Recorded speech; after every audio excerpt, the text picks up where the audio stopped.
Welcome to Imperfect Momming. Our children are constantly looking to us for examples. The term role model doesn't quite cut it here. We are shaping their worldview with every move we make. You see, it's not in the lectures we give or moments where we are actively attempting to teach them. It's in the micro movements we make, the unconscious ways in which we navigate life. We are constantly teaching our children how to show up for themselves, their friends, their future partners, and even their future children. So what can we do to ensure we are raising thoughtful, compassionate, self-aware human beings?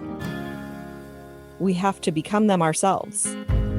No one is perfect, but we can still all be better, and it starts with self-healing. Let's get to it.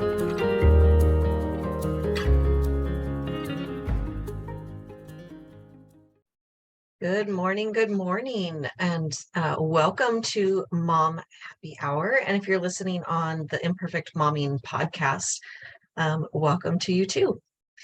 I am live here this morning because I wanted to talk to you about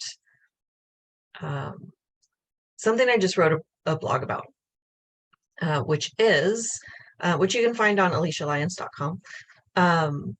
But the topic of the blog is, should you quit shoulding on yourself? I don't think that is actually the title, but it works for now.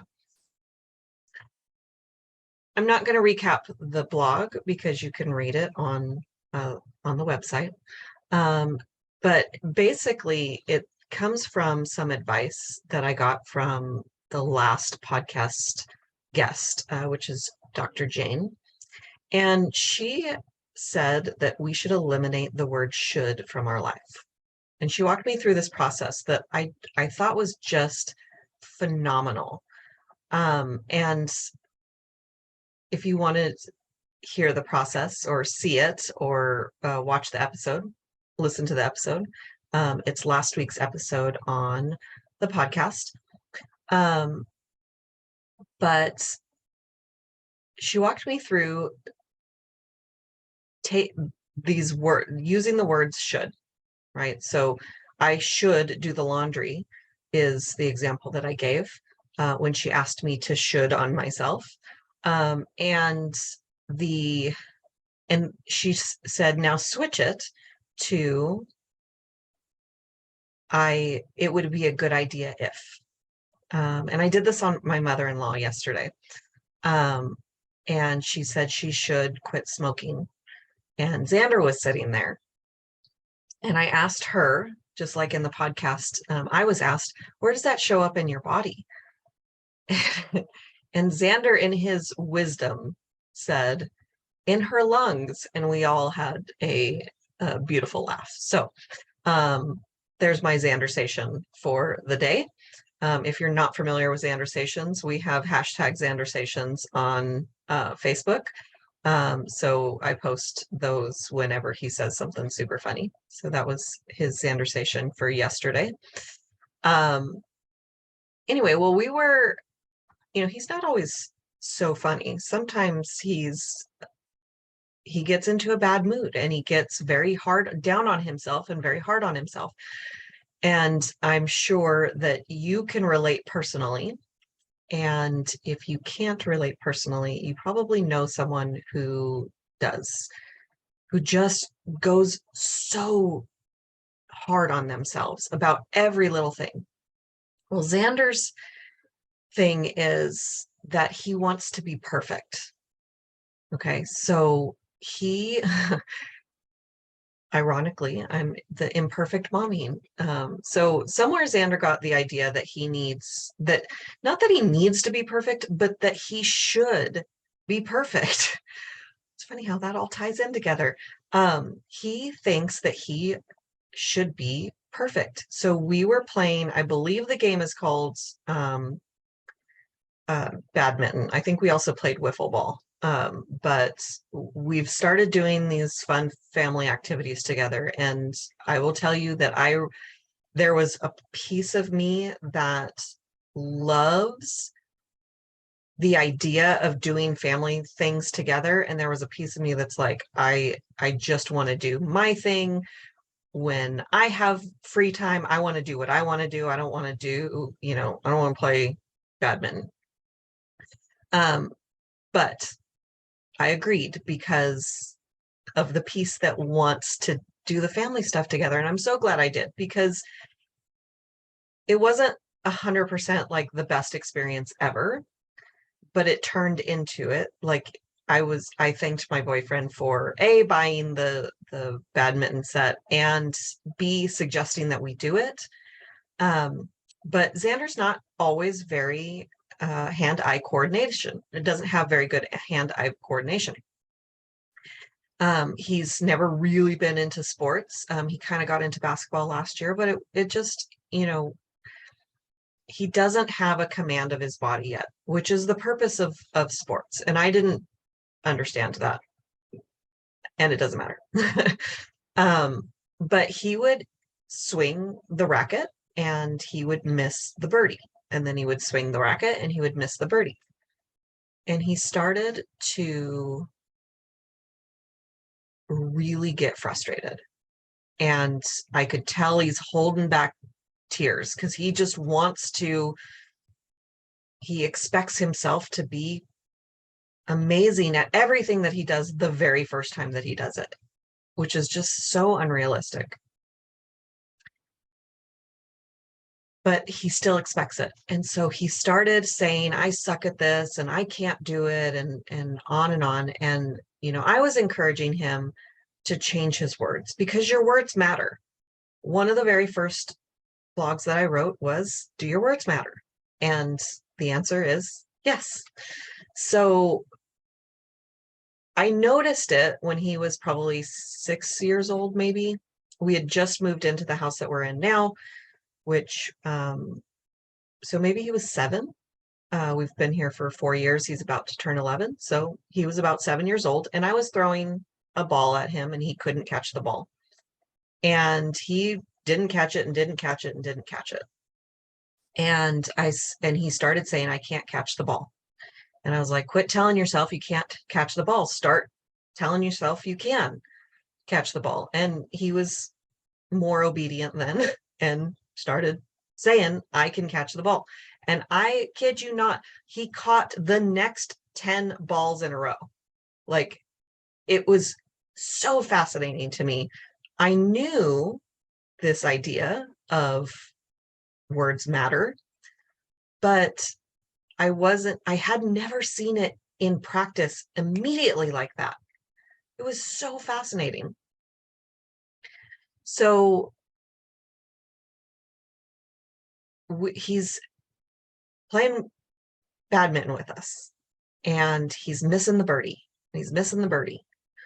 And then he's getting frustrated and he wants to kill the birdie now. And our dog would run and get it and take it to my boyfriend every time it would land on the ground, which was adding to the frustration. Well, I started telling Xander something along the lines of, I'm getting better, I'm getting better, I'm getting better, instead of, I suck at this. Those are two different attitudes. And I think I've mentioned before on the podcast, and a lot of the people in our Facebook group, Moms Conquering Guilt, a lot of you know that I came from direct sales. And one of the phrases that came to me through this direct sales business is, if you think you can, you can. And if you think you can't, you're right. Either way, you're right. So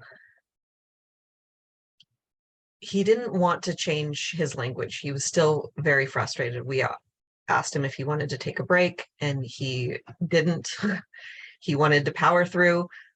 He wanted to quit altogether. He didn't want to take a break. He wanted to quit. My technique didn't seem to be working. But my boyfriend had a different technique, and he said, I'm tired of you complaining, because he would hit the birdie And we would say, yay, you hit the birdie. And he'd say, yeah, but I missed the next one. Or yeah, but I missed the last one. It was like he just was on this negative head talk path. And so my boyfriend said, we're tired of hearing you complain. The next time you complain, you're going to do 2 push-ups. And I will tell you what, his attitude changed like that. And he started smiling, he started having more fun, and he started hitting the birdie. It's every time I see this concept play out in reality is just, it's just so fascinating to me how much power our brains have. So I want to ask you if there's any place in your life where you're telling yourself that you can't. So that's your assignment for the day. If you'd like to share, by all means, shoot me an email, send me a message on Facebook, comment on the video. I'd love to hear what it is that you need to change in your language to yourself. Is it the removing should from your language? Is it telling yourself you can't do something? Is it something else? I'll tell you what mine is. I've stopped telling myself that I'm afraid to go live on Facebook. And I'm not kidding that that's been a fear of mine, because I don't really like being on camera, number one. Number two, I really don't like being on camera by myself. It's more that I don't like being on camera by myself. There's part of me that thinks that I'm going to forget what I'm talking about. There's part of me that feels like I'm going to run out of things to say. There's part of me that feels like I'm not going to give you guys any value. And so my goal now is to not only go live every Monday in the Facebook group, but my goal is also to go live on my personal profile every day of February, which I have not done a Facebook Live on my personal profile ever in my life. Just so we're clear, because that's how much I don't like going live and being on camera by myself. But I'm going to get over it, because it's been way too many years that I've been wanting to do this and been too afraid to do it. So thank you guys for listening. By all means, if you have anything that you'd like to say it down below. I will see you guys next week for another Mom Happy Hour, and have a great rest of your week, and I'll see you next week.